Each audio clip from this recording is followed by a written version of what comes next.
আমি তো দেখলাম এখানে যে বাচ্চাটা মানে মৃত অবস্থায় আছে।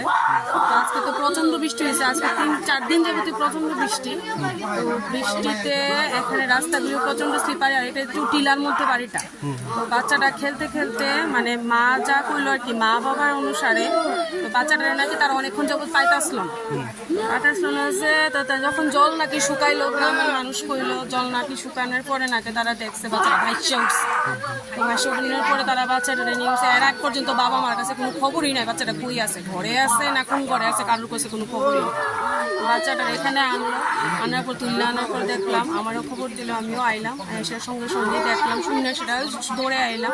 আয়া দেখলাম যে বাচ্চাটার পালস চেক করলাম, দেখলাম যে অক্সিজেন সার্কুলেশন বন্ধ হয়ে গেছে, নীল হয়ে গেছে, পালসও বন্ধ হয়ে গেছে। সব কিছু চেক করার পর এর আগে বাচ্চাটা হয়ে গেছে, আমি আসার অনেকক্ষণ আগে বাচ্চাটা মৃত। তো এখন তো যা দেখতেছি বাচ্চাটা জলে ডুবা শ্বাসরোধ হইয়া মারা গেছে। ঘটনাটা হয়েছে আনুমানিক, আমি জাস্ট একটা অনুমান করতেছি, মানে বাচ্চাটার ইয়ের দীক্ষা সেটা হইব 1.5 ঘন্টা তো হইব, জলে ডুবা মারা গেছে আর কি বাচ্চাটা। বাচ্চাটার নাম হলো ঋত্বিক দেব বর্মা, 4.5 বছর। 4.5 বছর না? তার বাবার নাম সঞ্জয় দেব বর্মা। কোন জায়গা আছে এটা? এখন আমতলি করে মোড়া, ওয়েস্ট করে মোড়ার পরে আর কি।